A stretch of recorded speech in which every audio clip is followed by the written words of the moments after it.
앞뒤 좌우 인사하는데 우리 부모님들이 계시면은 손을 꼭 잡아주시고 건강하시게 오래오래 사세요 그렇게 인사하고, 또 연패 연세 많으신 교인들이 있으면 또 그렇게 인사해 주시고 좌우 앞뒤로 자 인사하겠습니다.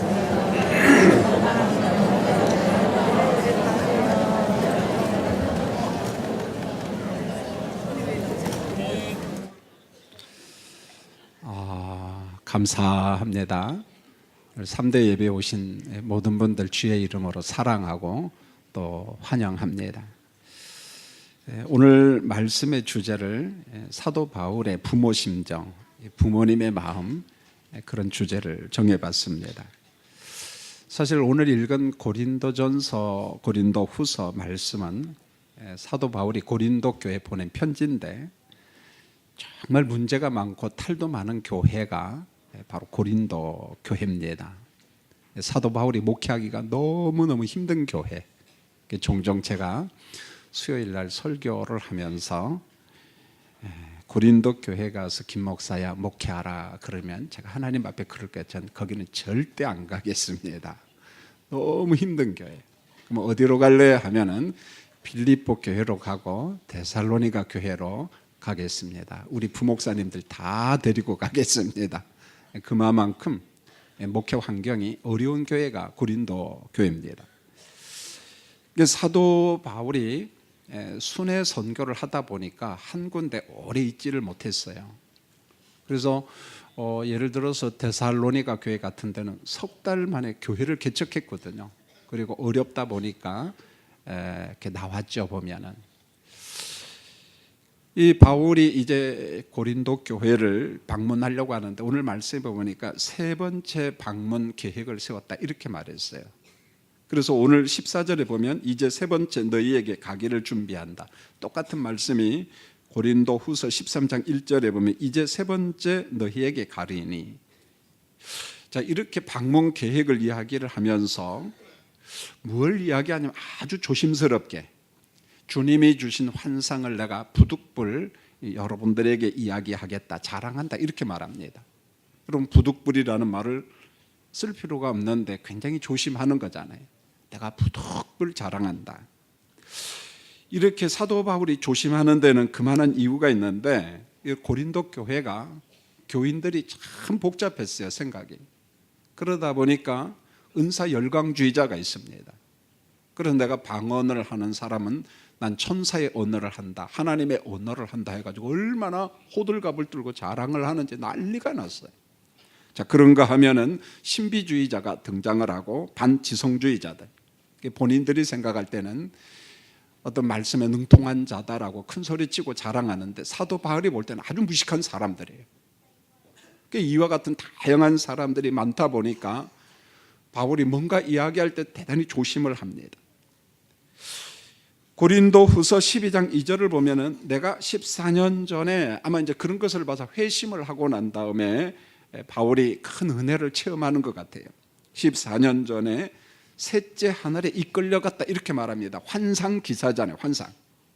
여러분, 셋째 하늘이라는 말은 하나님의 나라 하늘을 세 등급으로 나눠 가지고 첫째, 둘째, 셋째 그런 개념 그렇게 해석해도 됩니다만은 바울이 말하는 셋째 하늘은 그런 개념보다는 삼위라고 하는 거룩수를 생각하면 좋습니다. 여러분, 성경에는 나름대로 이 숫자가 주는 영적인 의미가 다 있거든요. 보면은 그 3은 거룩함의 숫자입니다. 그래서 셋째 하늘이라는 말은 가장 높은 하늘 그런 뜻도 있지만은 가장 거룩한 하나님의 나라에 대한 어떤 수사적인 묘사, 그런 상징적인 의미가 담겨져 있습니다. 그래서 고린도 후서 12장 4절을 보면은 셋째 하늘을 낙원 그렇게 이야기했어요. 여러분, 낙원이라는 말이 있으니까 낙원 있고 천당이 있고 자꾸 어떤 연옥 교리 개념으로 접근하면 안 돼요. 왜냐하면 낙원 하면서 생명나무가 있고 성경 전체를 보면은 낙원과 하나님의 나라와 동일시하고 있어요. 성경 문장 속에서 보면은요. 그래서 낙원이라고 하는 말은 말 그대로 문자적인 의미는 공원과 같은 거예요. 정원과 같은 뜻입니다. 그래서 성경에 보면은 70인역에 보면은 이 낙원을 갖다 그냥 에덴 동산 그렇게 번역을 해놨어요. 역본에 보면은. 그래서 유대인들은요, 사람이 죽잖아요. 영혼과 육체가 이제 분리가 되면 육체는 우리가 흙으로 돌아갑니다. 뭐 화장을 해도 그의 원소 자체가 전부 다 땅에 있는 것이잖아요. 그래서 낙원은 누가 가는 곳이냐? 언약 백성들이, 의의 백성들이 죽어서 그의 영혼이 가는 사후의 거처다. 자, 그렇게 해석을 했습니다. 그런데 그 셋째 하늘을, 그 낙원의 환상을 통해서 뭘 바울이 보냐면은 말로 표현할 수 없는 말을 들었다, 이렇게 말합니다. 낙원에도 언어가 있는데 사도 바울이 지상에서 들었던 언어가 아니라는 거예요. 고린도 후서 12장 4절에 보면은 사람이 가히 이르지 못할 말이다, 이런 말이 나와요. 사람이 가히 이르지 못할, 저게 무슨 말이지? 언어는 언어인데. 여러분, 적어도 바울은 헬라어를 할 줄 아니까 코인의 헬라어를 하면은 그저 알아들을 텐데, 그것도 아니고 이 당시 공용어가 주로 아람어였잖아요. 수리아, 지금 시리아, 고대 아람어. 그래서 우리 예수님도 이 아람어 설교를 하고, 성경에 막 아버지라는 말이 아람어거든요. 보면 아람어도 아니고, 그렇다고 히브리스 사람들이 쓰는 언어도 아니고, 뭐 라틴어도 아니고, 사람들이 가히 이르지 못할 말이다, 이렇게 이야기했어요. 내가 전혀 들어보지 못한 언어를 셋째 하늘 낙원에서 지금 듣고 있는 겁니다. 그런데요, 바울 사도가 셋째 하늘과 낙원 현상을 보고 조금만 바로 그냥 침묵해 버립니다. 그냥 이야기를 안 합니다. 왜 그러냐면은 고린도 교회가 신비주의자가 있고 은사 열광주의자 있고 반지성주의자가 있기 때문에 이런 이야기를 하면은 문제가 심각해져요. 그리고 지상교회에 혼란을 줄 수 있습니다. 여러분, 이런 거예요. 내가 셋째 하늘에 갔다, 내가 하나님의 신비한 것을 봤다, 그러면은 고린도 교인들 가운데 좀 겸손하게 그 말 듣고 있으면 좋겠는데, 나도 거기에 갔다 이렇게 하면서 호들갑을 뜨는 사람들이 많이 있기 때문에 바울이 대단히 조심합니다. 묘한 것을 좋아하는 신비주의자들이, 은사 열광주의자들이, 반지성주의자들이 고린도 교회 안에 좀 많았다는 말입니다. 그런데요, 고린도 교회 이 성도들 가운데 얼마의 사람들이 사도 바울을 너무너무 힘들게 했습니다. 자, 이런 교회를 바울 사도가 어떻게 섬겼을까? 제가 전자에 이야기했어요. 저 같은 목회자한테 고린도 교회 가겠냐 하면 전 안 간다고 이야기해서 그만큼 어려운 교회입니다. 그런데 이렇게 어려운 교회를 사도 바울은 부모님의 마음, 부모님의 심정, 그래서 제가 오늘 설교를 바울의 부모 심정 그렇게 정했어요. 도대체 부모의 마음은 어떤 것인가? 우리 모두 다 부모님이잖아요. 또 앞으로 부모님이 될 것이고, 부모님의 마음을 좀 헤아려 봤으면 좋겠습니다. 14절에 보면은 너희 고린도 교회 세 번째 내가 가지만은 너희에게 폐를 끼치지 않으려고 한다. 여기 보면 폐를 끼치지 않는다 그랬습니다. 여러분, 여기에서 폐라는 말은 재정 부담이에요. 돈의 부담을 내가 주지 않겠다. 바울 사도는 이전에도 고린도 교회 목회비를 받지 않았어요. 사역비를 안 받았습니다. 내가 이번에 세 번째 가도 여러분들에게 내가 목회비를 받지 않겠다, 사역비를 받지 않겠다. 그동안 바울 사도는요, 일부의 사람들 때문에 험담, 비난, 악담, 얼마나 마음고생을 많이 했는지 몰라요. 마음의 상처가 너무 많습니다. 사도 바울이요. 사람들이 비난을 합니다. 베드로는 사도지만은 어떻게 바울이 사도냐? 바울의 사도됨을 거부해요. 인정하지 않습니다. 바울은 돈벌이하는 떠돌이 철학자다. 스토아 철학자로서 그 철학을 이야기하면서 얼마의 돈을 벌기 위해서 떠돌아다니는 사람 아니냐, 그렇게 비난을 합니다. 또는 이렇게 말합니다. 바울은 편지는 좀 잘 쓰지만, 글은 좀 잘 쓰지만 말은 못한다. 이 말은 설교를 못한다, 그런 말이에요. 아볼로 목회자와 비교해서 아마 그런 평가를 한 것 같아요. 아볼로는요, 말을 정말 잘했거든요. 설교를 기가 막히게 잘했습니다. 그런데 아볼로에 비해서 바울은 설교를 못한다. 여러분, 한번 물어보겠어요. 저 같은 김 목사한테 여러분들이 예배 마치고 가면서 목사님 은혜 받았습니다. 제가 기분이 참 좋은데 그것도 설교라고 했어요. 그럼 저는 어떻게 되겠습니까, 여러분요? 바울한테 그랬다는 거예요, 여러분. 바울이 고린도 교인 때문에 얼마나 마음이 아팠으면 고린도전서 9장 15절에서 이렇게 말해요. 내가 차라리 죽을지언정, 이런 표현을 씁니다. 그 다음 내용은 뭔 줄 아세요? 여러분들이 주는 사역비 나 안 받겠다, 그런 말이에요. 얼마나 힘들었으면, 얼마나 고통이 되고 상처가 됐으면. 그래서 바울은 사역비 마련, 선교비 마련을 위해서 본인이 일을 하고 천막을 만들고 군용 텐트를 만들고, 사역비가 부족하다는 소식을 접한 빌립보 교회가 보냅니다. 주변 교회가 보냅니다. 개인 독자들이 후원금을 보냈습니다. 바울이 자 이렇게 해서 목회를 했습니다. 자, 그러면은 사람의 감정을 가진 우리 같으면은 나 그 교회 목회 못하겠다, 이렇게 할 수도 있어요. 마음이 멀어질 수도 있습니다. 그런데 바울은 고린도 교회를 향한 사랑은 조금도 식지 않았어요. 그들을 덜 사랑했다, 소홀히 여겼다, 그런 말이 없습니다, 여러분. 부모님의 마음, 부모님의 심정으로 목회를 했습니다. 그러면서 뭐라고 이야기하냐면, 내가 구하는 것은 너희의 재물이 아니요 오직 너희니라, 이렇게 말합니다. 내가 바라는 것은 여러분의 돈이 아니다, 여러분들 자신이다. 여러분들이 영적으로 성장하고, 여러분들이 예수를 잘 믿고, 여러분의 교회가 성도다워진다면 난 그걸로 족하다. 내가 원하는 건 그거밖에 없다. 바울이 그렇게 이야기합니다.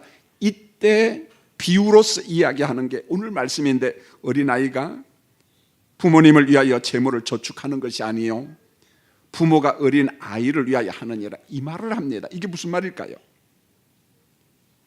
여기에서 말씀한 어린아이는 정말 어린아이, 공부하는 아이, 이제 부모님의 돌봄이 필요한 어린아이입니다. 부모님이 여러분 저축한다, 어린아이를, 이게 무슨 말이에요? 양육비를 의미하는 거예요. 양육비. 부모가 자녀 양육을 하기 위해서 돈을 마련하고 돈 걱정도 하고 학비 걱정도 하고, 통상적으로 우리가 그러죠. 이제 초등학교 1학년 2학년 다니는 어린 학생이 뭐 그렇게 부모 걱정합니까? 돈 걱정합니까? 고린도전서 오늘 12장 15절에 보세요. 내가 고린도 교인들의 영혼을 사랑하고 기뻐함으로 나의 재물을 사용한다, 이렇게 말합니다. 내 재물을 사용한다. 무엇 때문에요? 여러분의 영적 성숙함을 위해서. 여러분의 교회가 아름답게 부흥한다면 얼마의 내 돈을 내가 쓰겠다는 거예요. 재정을 쓰겠다는 것입니다. 이뿐만 아니라 나 자신을 여러분에게 줍니다. 여러분, 똑같은 말을 바울이 에베소 교인들한테 합니다. 사도행전 20장에 보면은 바울이 에베소 교회를 향하여 이렇게 말합니다.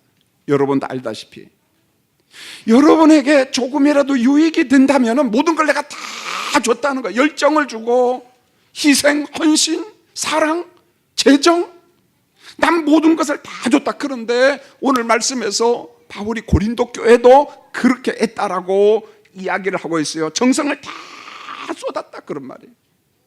성도님들, 특별히 우리 부모님들, 여러분들 경험하셨잖아요. 자, 3부 예배 우리 어머니들이, 아버지들이 많이 보입니다. 여러분, 부모님들 자녀들 양육을 위해서 얼마나 헌신했나요? 부모님이 드린 양육비가 얼마일까요? 쭉 한번 돈 계산 한번 해보세요. 여러분, 교육비가 얼마입니까? 아무 탈 없이 그저 건강하게 자랍니까? 병원을 수없이 가잖아요, 보면은. 자, 병원비가 얼마 들었나요? 전 지난주에 병원 신방을 참 많이 했습니다. 경희대학병원, 아산병원, 저 남양주의 한양병원 의료재단 병원, 또 일반 신방을 하면서 어느 한 성도님을 신방하는데 이 항암치료, 정항암치료도 결과가 좀 안 좋으니까 약을 좀 바꿔야 되겠다는 거예요. 그 집사님 어떤 약인지 좀 보여줘. 제가 잘 몰라요. 용량이 어느 정도입니까? 처음에는 50mg, 두 번째는 100mg. 근데 이게 의료보험이 안 된다는 거예요. 한 번 맞는데 얼마입니까? 물어보니까 200만 원. 두 사람 놀라고 안 놀라네, 여러분. 여러분, 대부분 항암 치료는 의료보험이 돼요. 본인이 5%, 옛날에는 10%. 그런데 아직도 안 되는 게 있습니다. 무슨 약입니까? 물어보니까 아마 임상시험용이라고 그래요. 한번 해보자. 결과가 조금씩 나타난다라고, 희망적인 약이라고. 사람들이 보는 앞에서 둘러앉아서 함께 합심하면서 기도했는데, 하나님, 약물의 효과가 좀 나타나기를 원합니다. 제가 하고자 하는 말은, 부모가 자녀를 위하여 저축한다라는 말, 그 말씀을 생각해 보세요. 부모 마음. 여러분, 자녀가 30살, 35살이 결혼한다고 한번 생각해 보세요. 그때까지 우리 부모가 투자한 게 얼마일까요? 교육비, 양육비, 병원비. 그것도 부족해서 대부분 부모님이 아이고, 전세라도 좀 얻어줘야 되는데, 작은 방이라도 하나 얻어줘야 되는데, 이게 부모거든요. 여러분, 바울의 목표와 선교의 정신은 어떤 정신이냐? 난 부모의 심정으로 했다는 거예요. 부모 마음으로 난 선교했고 목회했다, 이렇게 말합니다. 나는 고린도 교회를 위해서 부모님의 마음으로 내가 그들을 사랑했고 선교했고 목회했다, 내 정성을 다 쏟았다, 이렇게 이야기합니다. 여러분, 이런 교회가 여전히 계속 험담합니다. 비난합니다. 욕을 합니다. 여러분, 정상적인 사람은 어떻게 목회합니까? 못하잖아요. 그런데 그런 환경이 있을 때마다 바울이 접근하는 방식은요, 감정이 아니라 부모님의 마음으로 내가 여러분을 섬겼다, 그렇게 이야기합니다. 이 말씀을 접하면서 우리 부모님들에게 부탁드립니다. 그리고 자신감을 가지고 소명과 사명감을 가지세요. 부모도 그냥 되는 것이 아니에요. 어쩌다가 부모님이 됐다, 그런 말 하지 마시기 바랍니다. 내가 부모가 된 것도 소명이고 사명이고 하나님께서 내게 주신 은혜요, 하나님의 선물이요, 하나님의 축복입니다. 물론 힘듭니다. 수고스럽습니다. 그런 관점에 우리 부모님들이 기억하세요. 나는 우리 가정과 가문의, 난 목회자다, 우리 가정교회, 가정공동체 목회자다, 이런 마음으로 여러분의 가정을 섬겨주시기를 원합니다. 자녀들의 믿음과 영적 성숙을 위한다면 바울의 논리대로 내가 가진 재정, 내가 가진 돈도 내가 좀 쓰고, 내 가정의 영적 성숙을 위한다면 내 열정을 좀 바치겠다는 거야. 헌신을 좀 투자하겠다. 십자가 사랑, 십자가의 은혜를 내가 좀 더 드리겠다.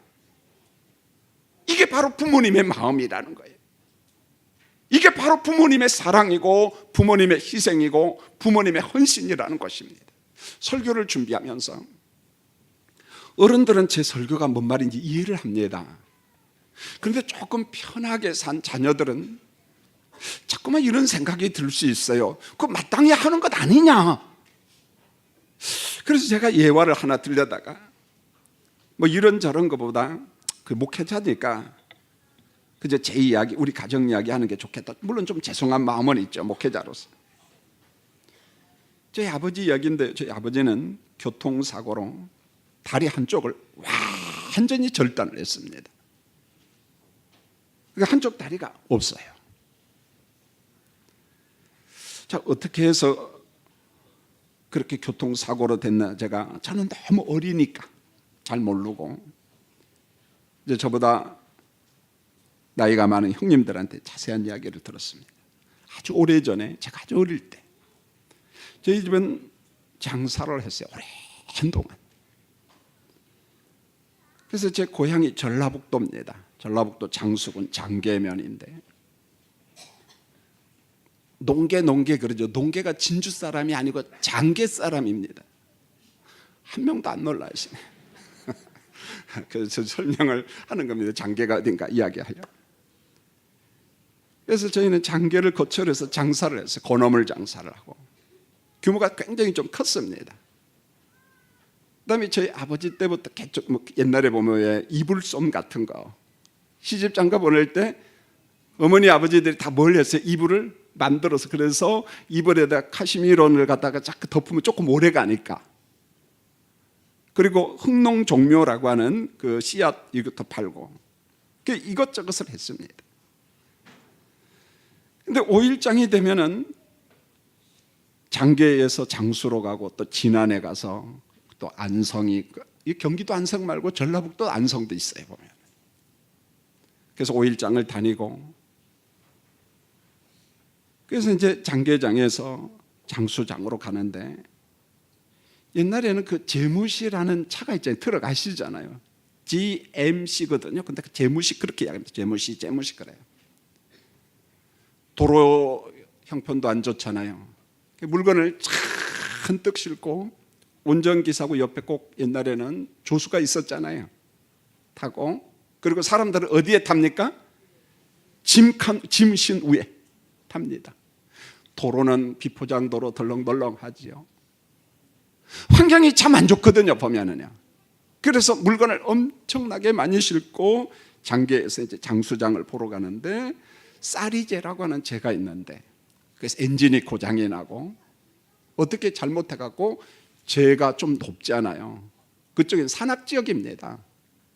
제가 볼 때는 강원도보다도 그쪽이 더 높아요 보면은요. 덕유산도 있고 지리산도 있고 높은 산들은 그쪽에 다 있으니까.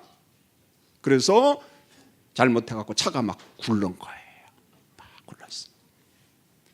짐칸 위에 화물을 싣고 6명이 타고, 앞에 운전기사하고 조수도 타고, 그래 막 짐하고 차하고 제무시차가 막 굴렀는데, 그 물건에 사람이 부닥치고 다치고, 그래서 처음에는 죽지는 않았는데 2명은 중상자는 얼마 치료받다가 죽고, 저희 아버지는 그랬다고 그래요. 굴러가면서 이쪽 다리를 갖다가 그 부러진 정도가 아니라 완전히 파편이 될 정도로 박살이 난 거죠 보면은요, 다리가. 그래서 긴급하게 병원에 모시고 갔는데, 담당 의사 선생님이 이거 이대로 놔두면 썩고 사람이 죽으니까 방법이 없습니다. 다리를 절단해야 됩니다. 어디까지? 절단하는 데까지 절단하자. 그래서 하반신을, 이 밑에를 완전히 절단을 했어요. 미세 수술이 미흡한 시대라서 신경을 갖다가 미세한 수술까지 못해요 보면은요. 그러다 보니까 어떻게 됐어요? 통증 때문에 얼마나 고통을 당했는지 몰라요. 1983년에 하나님의 부르심을 받고 소천을 했는데, 저는 그걸 늘 목격했거든요. 저도 이제 자꾸 시간이 흘러가면서 나이도 들고, 한번 통증이 오면은요, 무수한 진통제 다 먹어도 효과가 없습니다. 그 통증 때문에 밤새 고생을 합니다. 극단적 통증으로 고통을 당했어요. 교통사고로 장애 불구의 몸인데, 이제 걷기는 걸어야 되니까 양쪽에 목발을 짚고 이제 걷습니다. 저희 아들이 5명이에요. 그 저희 집 보고 오부자라고 이야기했습니다. 저희 집을 무서워했어요. 손이 10개니까. 무슨 말인지 아시죠? 예, 아들이 5명이니까. 그래서 둘째 형님하고 같이 건어물 상회도 하고 이런저런 장사를 하고, 여러분 장사가 5일장이라는 게 돌아다니는 거잖아요. 장계장도, 장수장, 진안장, 안성장, 그리고 이제 나머지는 좀 쉬는데, 몸이 아프니까 쉬어도 되잖아요. 부모님들 쉽니까? 안 쉬어요. 불편함은 몸을 가지고 밭으로 갑니다. 논으로 갑니다. 지금도 기억이 납니다. 저희 셋째 형님이 그때 총신대학교 신학대학원 사당동에서 방을 얻어가지고 있었는데, 사당동이 집값이 얼마나 쌌느냐면, 저희 아버지한테 그랬어요. 아버지, 사당동이 집 한 채가 한 45평에서 50평 되는 게 350만 원이 한 채가. 그러니까 논 몇 개 팔아가지고 집 삽시다. 그러니까 우리 아버지한테 혼났을까요? 칭찬받았을까요? 되지게 혼났어요. 왜요? 옛날 어른들은 땅 팔아가지고 집 산다는 게 이해가 돼야 안 돼요. 집 팔아가지고 뭐 했어요? 논 샀거든. 물론 훗날 많이 후회했어요. 왜요? 논 한 마지게 팔면은 그때 막 쌀이 몇십 가마인지 아나요? 보면은 비쌌거든요. 보면은 저도 지금 그것을 아찔해요. 야, 그때 팔아가지고 다 사는 건데 이거. 그 불편한 몸을 갖고 논에 가서 일합니다. 밭에 가서 일합니다. 근데 지금 생각하니까 통증을 조금 잃어버리는 것 같아요. 일하다 보면. 그리고 집에 오면 또 통증으로 휘달립니다. 언젠가 설교 시간에 한번 이야기했어요. 소천하기 얼마 앞두고 이제 대학병원에서 안 된다. 집으로 가십시오. 아버지가 가진 재산은 마지막 반지 하나였습니다. 자식들 공부시키고 있는 거 다 사용하다 보니까 마지막 죽기 일보 직전에 $10,000짜리 반지를 저한테 빼면서 주었습니다. 이것 가지고 책 써보라고. 오늘도 설교를 준비하면서 왜 그토록 희생했을까라는 그런 궁금함. 이유는 딱 하나밖에 없습니다. 아버지이기 때문에, 어머니이기 때문에. 왜 그토록 희생합니까? 아버지이기 때문에, 어머니이기 때문에, 부모님이기 때문에. 저는 어제도 우리 부부가 결혼식장에 청담동에 그 무역회관이 있는데 결혼식장에 갔어요. 원래 이 친구는 신랑이 군의관인데 천주교 신자입니다.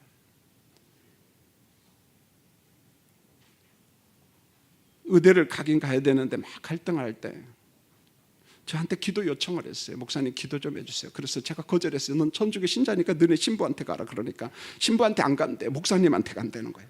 그래서 제가 확인해서 너 예수 믿냐 안 믿냐. 그러니까 예수 믿습니다. 왜냐하면 대대로 천주교 신자이기 때문에 조상대대로 제가 함부로 뭐 교회 와라 그러지는 않습니다.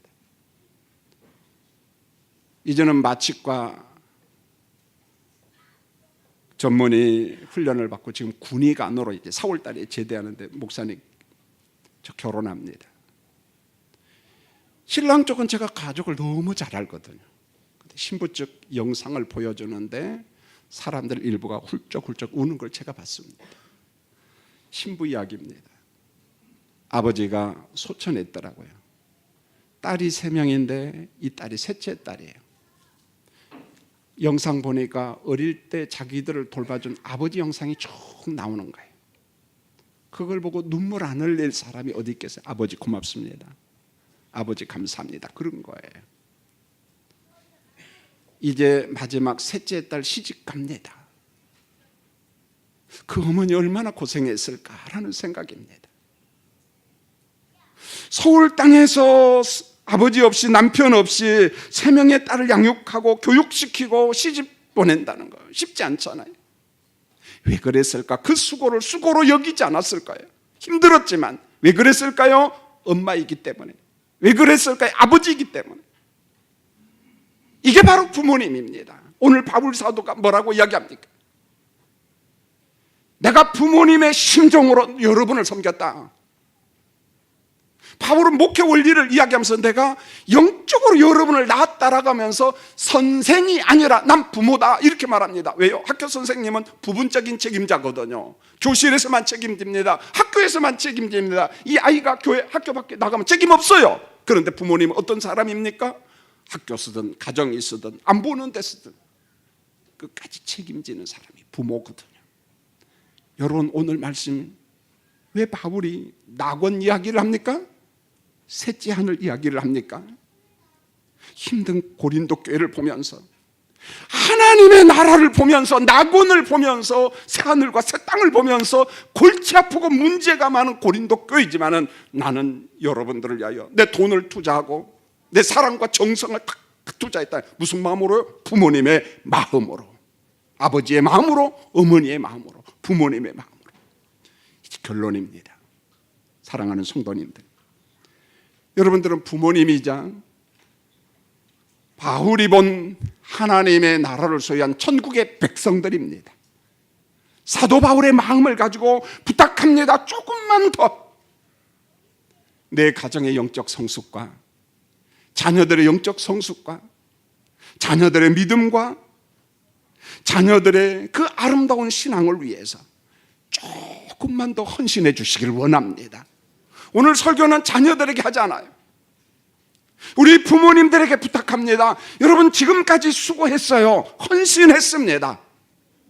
그러나 여러분의 자녀가 좀 더 영적으로 성숙해지도록 조금만 더 기도해 주시고 조금만 더 희생하시고 조금만 더 헌신해 주시기 바랍니다. 여러분은 부모입니다.